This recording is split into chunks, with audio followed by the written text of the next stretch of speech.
My name is Vitaliy Nechaev. I came to Singapore in 2012. I'm head of Vostok VR. It's a Singapore-based award-winning virtual reality company. Vitaliy, good morning. Nice meeting you, Mark. And you come take a seat. So we're going to start with an interview first, because having looked at your Clifton Strengths profile, it looks like you are very much in the influencing domains. I hope so. Well, you certainly seem to. It says in the report that you like to talk, that you like to get going.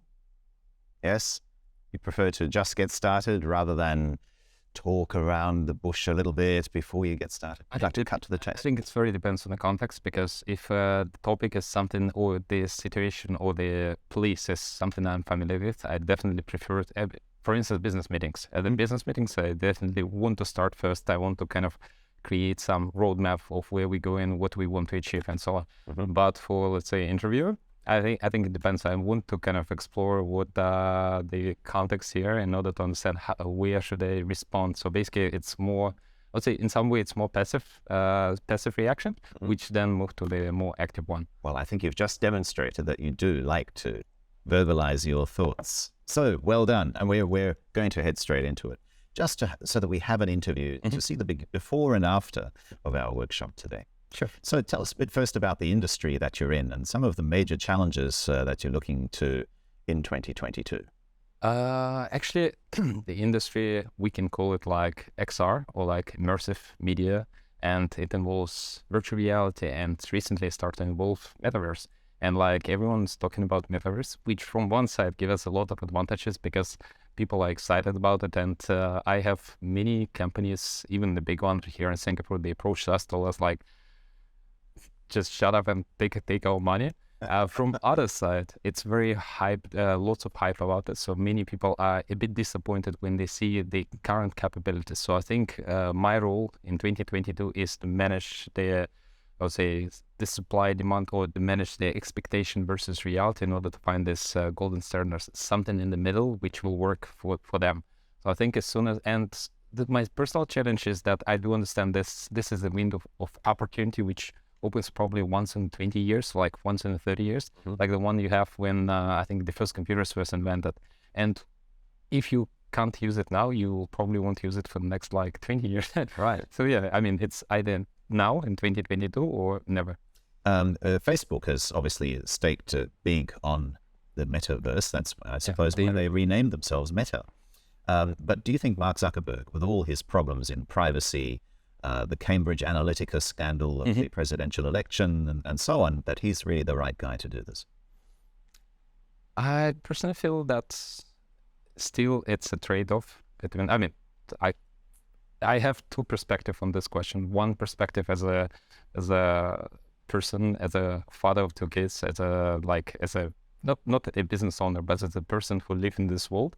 And I'm not quite comfortable because you'll get access, the big corporation will get access, not just to your 2D, I would say, way of experiencing some content, but they will get the full, because talking about metaverse, we are probably talking about 360 or 3D internet. So there you can analyze where you look at, how you interact with the object, how you interact with the people. And this is way more advanced, way more personal statistic and data sets, which they can build and they can analyze it. And it would be some offers you can't resist. And I mean, they will build completely new bubbles around every person so they can customize it and so on. So I don't like this from this perspective. From the business owner, I still believe that either you follow the crowd and you become the part of it, or you become a trendsetter. You become the person who kind of can have its own ethical standards and can do some changes in the structure, because it's going to happen. The progress is going to happen anyway. So you either follow it and trying to adjust to it, or you kind of trying to fix it and maybe trying to make it slightly better than it was before you come on board. But you've mentioned several times that one of the really interesting things about the metaverse is the fact that there is such big money being spent on it. Isn't it almost inevitable that the money is being spent because people like Mark Zuckerberg are going to get some sort of advantage from it? I think it's definitely like Mark Zuckerberg, from my understanding, again, I don't know him personally, probably you do, but But Mark Zuckerberg probably not the worst person, not the worst person, exists in the world. So I feel that definitely there would be good and bad people, and technology, again, talking about Black Mirror again, do you know why the series called Black Mirror? No. Because Black Mirror is basically, it's a screen of your smartphone. So when you look inside it, what you see, this is the person, and the technology is not bad by default. But the person who's behind this technology, this what makes it either bad or good. So I believe that Mark Zuckerberg, definitely he will try to monetize, he will try to return some return ROI to his customers, shareholders, and so on. But from other side, there will be lots of advantages, let's say in healthcare. And the COVID shows us that we can communicate with people remotely. And again, currently it's like maybe Zoom or Skype or like any other technology, but it can be more advanced. We can have the hologram. So probably, I don't know, in 3-5 years, we don't need to even to see each other. We can have this separate teleport hologram, and we can reach much larger audience. Like Ready Player One, the movie. Yes, Ready Player One. Is that big inspiration for many companies and entrepreneurs. Good. Well, this has been a very interesting first interview to start off with. How's our interview gone?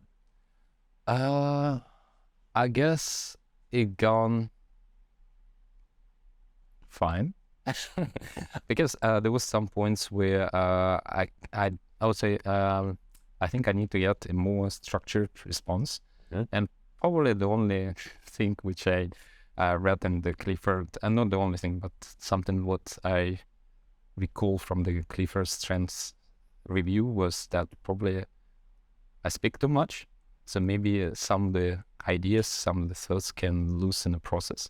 So maybe if I can pause a bit and articulate some of that is, that will be more powerful. Okay, good. And that's, of course, why we do media training. So why don't we now resume our conversation at the boardroom table? Sure. And we can walk through how to, in fact, make sure that you are more structured, that you are able to deal with topics that you're not so full bottle on, even though they are in your subject matter domain.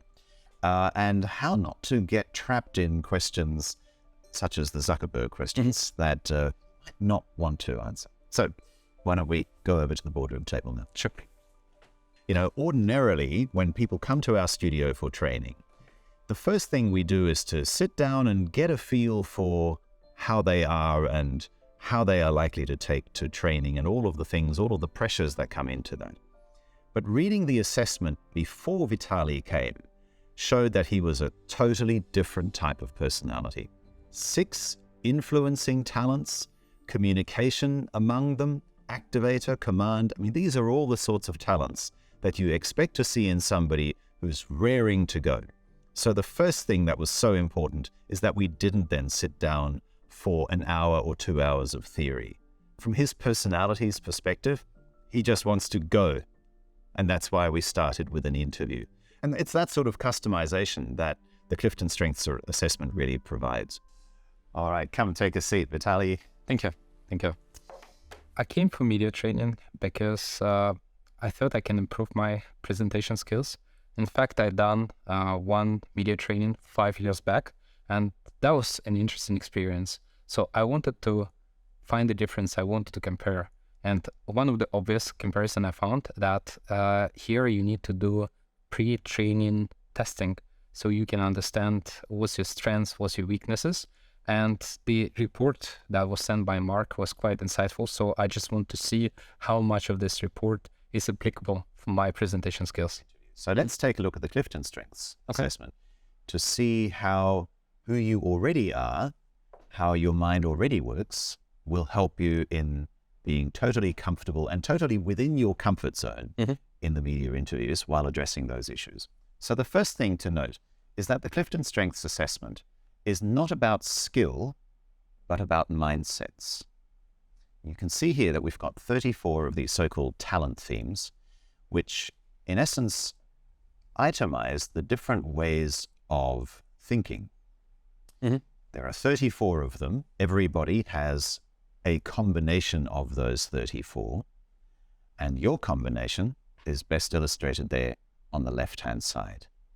Any reflections so far? Achiever, communication, activator, yeah.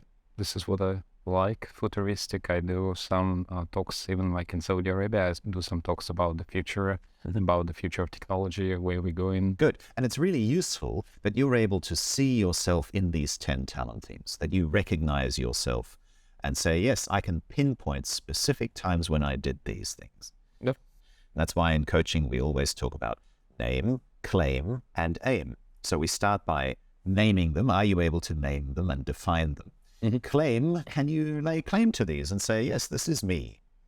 And then we aim and say, how do we now best use these in our context today in media interviews or presentations? Sounds good. Okay.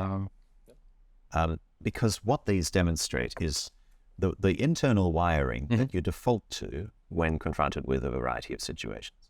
Chances are, with a communication mindset, that you think by talking.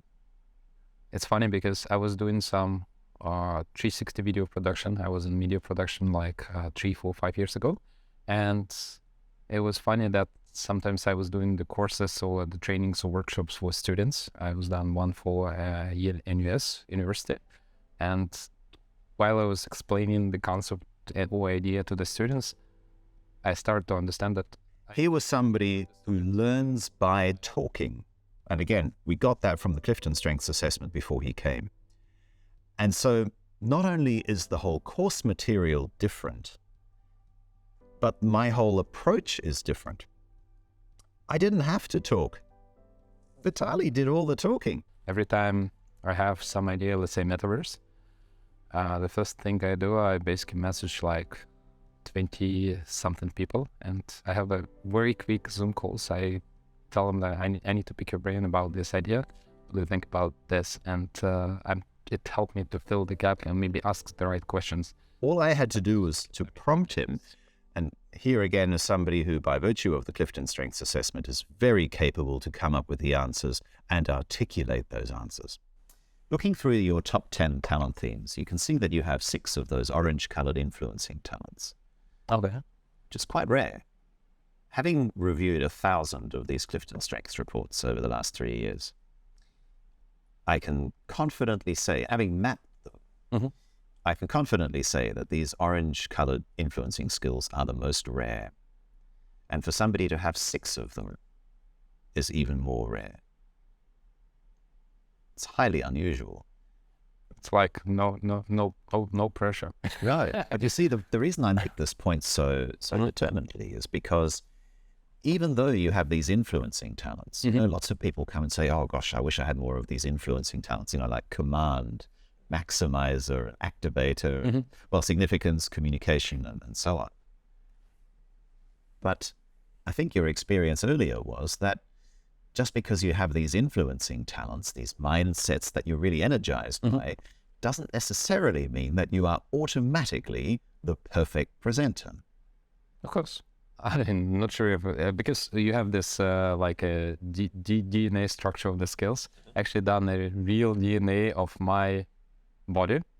And I found out that, I'm not sure if it's related to the topic, but I found out that I have this very specific gene, which is responsible for muscle building. But that's why you look so good.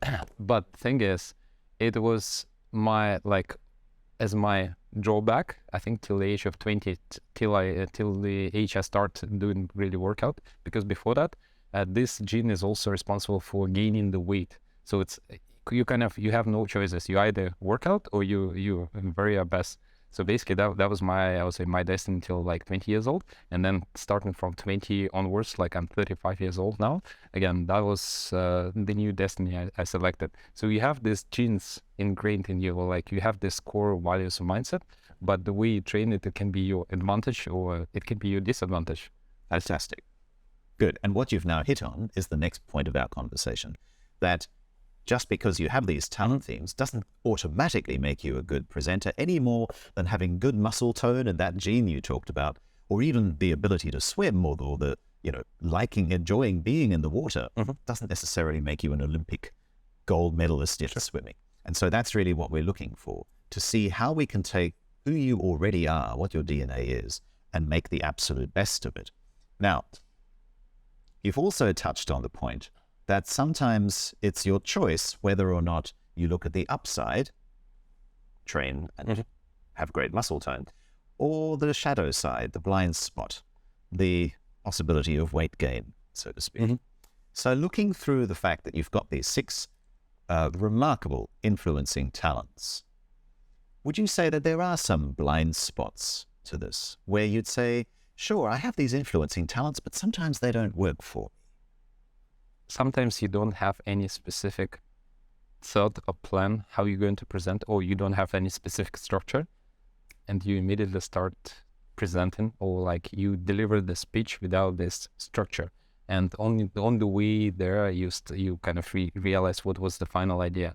And I guess you can, without any specific plan, and again, I've done this before for few events when I had this like specific, very structured speech. So I can focus on the main points. I can ignore the insignificant points. So I think when you have this free flow of communication, you can speak too much, and you can have all these deroutes which can mislead people. The people can focus on completely different things. So sometimes you're trying to say, let's say we had a discussion with one big company, and I mentioned another company who we kind of have a discussion on this metaverse project, which is technically it's under NDA. So again, I don't think I'll get any legal suits or any other stuff, but still it's technically under NDA. I just wanted to impress them. So I mentioned this other company. So I think this is the problem, because when you speak a lot, first, you not always can strategically think about what you're talking about. And the second, you can probably say some information which you shouldn't say. And this may not be crucial during face-to-face talk, but it may be crucial in case we are talking about the television or like some newscast and so on. So yeah, that's the flaws I see in skill communication. Can you see that you're doing that now? Yes.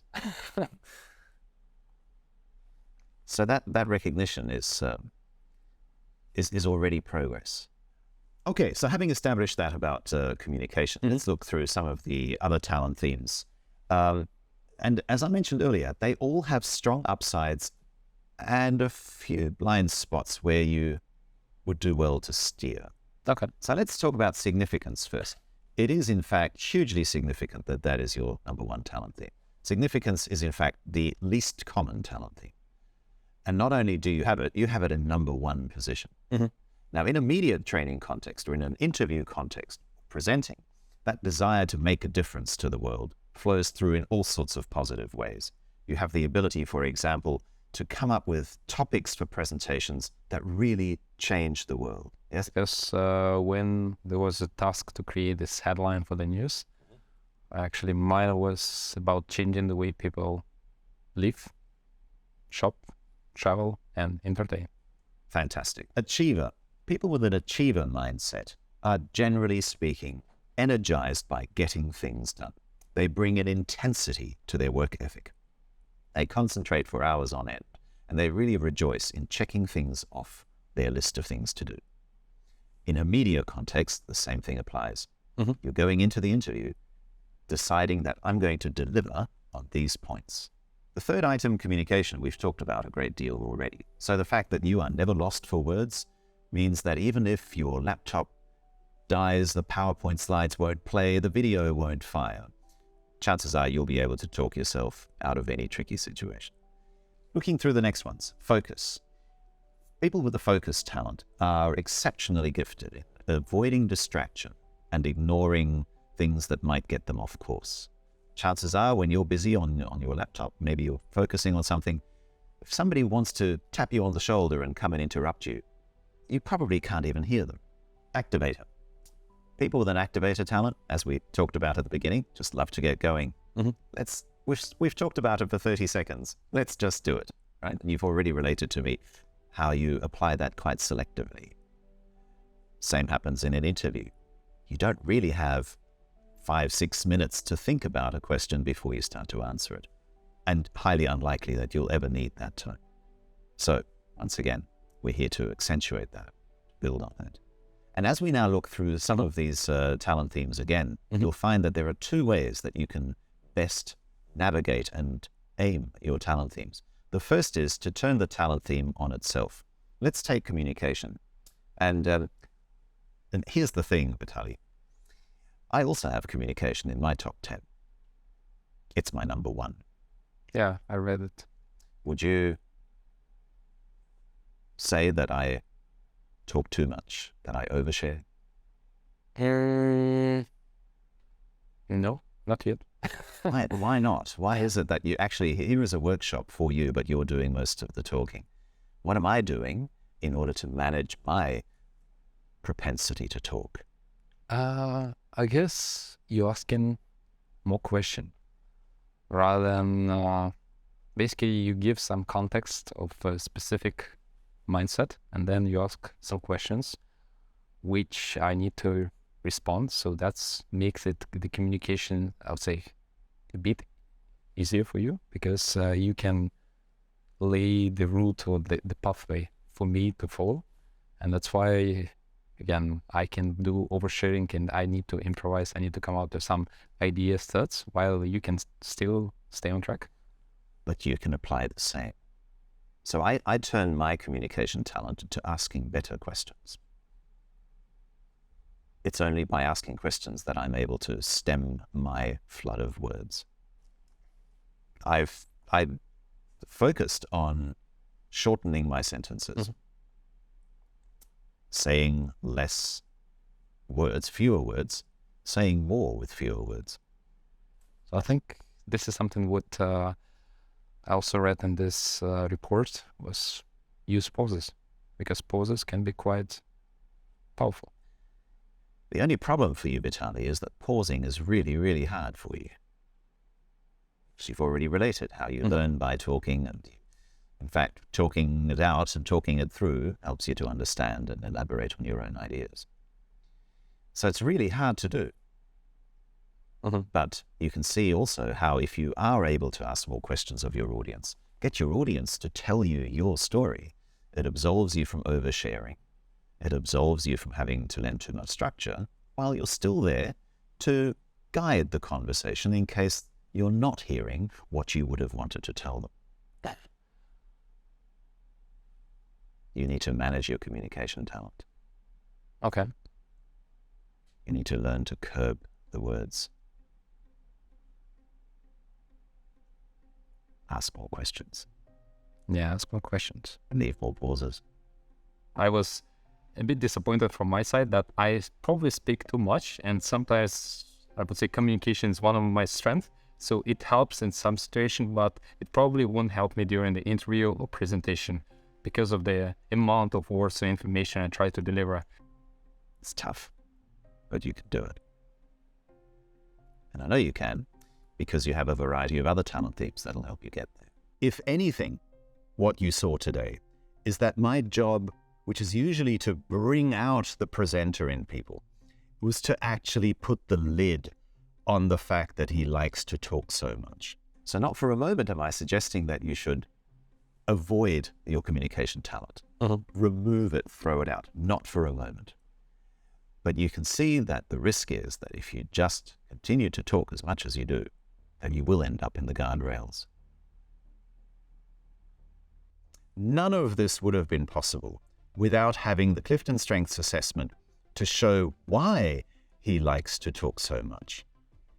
None of that would have been possible for me to manage without knowing what other mindsets, what other talent themes he could apply. Fortunately, not only are you able to turn the communication talent on itself by using your incredible gift for communication to ask better questions, you also have other talent themes that will help you. For example, achiever. I just want to get it done, that mindset. Are you the sort who writes lots of to-do lists? Do you like checking things off a list? Does that give you a little dopamine kick?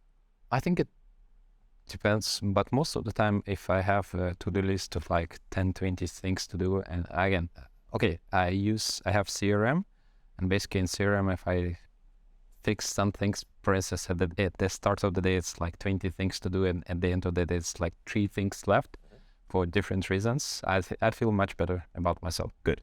So when we do our next round of practice interviews, what we'll shortly develop is a list of things that you will want to say. Each one of those bullet points will be 1 word long. And the reason why it needs to be one word is so that you can remember them, so that you can anchor yourself in, so that when you deliver them, you'll be able to do so much more easily. Your audience will be able to grasp them much more easily, so that even if you do give a lengthy explanation, they have one word to remember.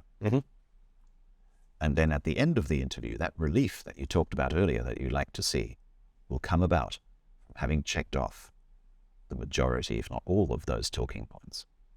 So we're using Achiever to manage communication. The second way that you can manage these talent themes, apart from looking at a different way to apply each of them, is to look at contrasting themes. For example, what I've seen here is, on the one hand, you have focus, but you also have strategic. This is also very unusual. People with a focus talent like to avoid distractions and just say, here's one goal, and I need to put the kids aside and I need to turn off the messaging and I'm going to focus on that one track. And for hours, you said, you can focus together. Yes. Strategic looks for distraction. It's strategic for why you call people up and say, can we discuss this for a while? Because you are actually looking for a variety of ways to reach that goal. They both probably make sense in your mind, but can you see the contrast between them? In my case, I use strategic before I do focus. So ask for different opinions, create maybe 2-3 pathways, understand which one you can deliver or you're comfortable, which will in line with your values, probably your ethic, your benefits, and then you deliver it. Awesome, right? So there is you do so in a consecutive rather than a concurrent way. And the secret to success in that is to figure out when that switch happens. When do you move from strategic to focus? What I'd like to encourage you to do is to decide yourself consciously when you do that. Having established where your foundations are and how you think, let's now apply that in very tactical ways to make sure that when we do our recordings in the next hour, that you're absolutely at your very best. First thing that we need is a strong core message. And you were saying earlier that you've actually already looked through the pre-workshop materials and have formulated the message you want to give. Is that right? Did you write it down into the notes? I write it down on my mobile. Okay, then I'll put it up over here. I wrote that Vostok VR, name of the company, changes the way people shop, entertain, and travel in era of COVID. You can still change this as we go, but let's move on to the second part of our exercise as we start to walk towards our interview. In essence, you're creating a list of 9 bullet points that you can then deliver and check off during the interview. The way to do this is pretty much as it says there in your notes. Vostok VR changes the way people shop, travel, and entertain. And there are, in the times of COVID, and there are 3 things we're doing to achieve this. So what are you doing? We change retail or shopping. We improve the entertainment, and we enhance or we normalize and travel, or like normalize travel. Are the retail stores doing well at the moment? No, terrible. Right. So why don't we say revive retail? Okay.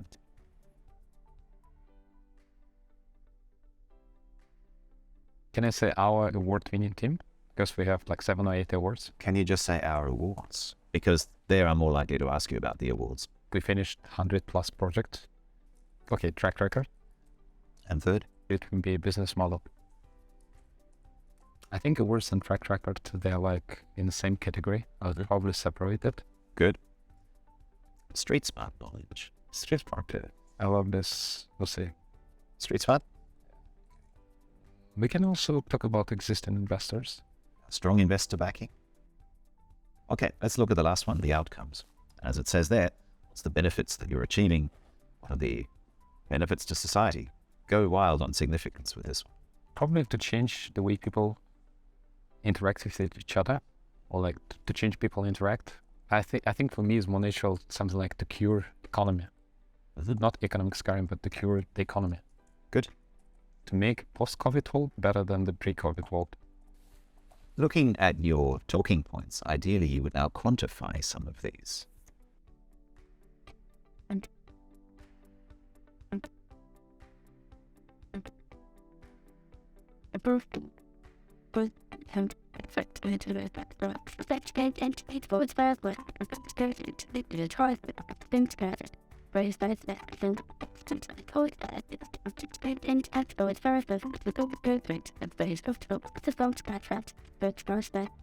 Last but not least, let's talk about the story.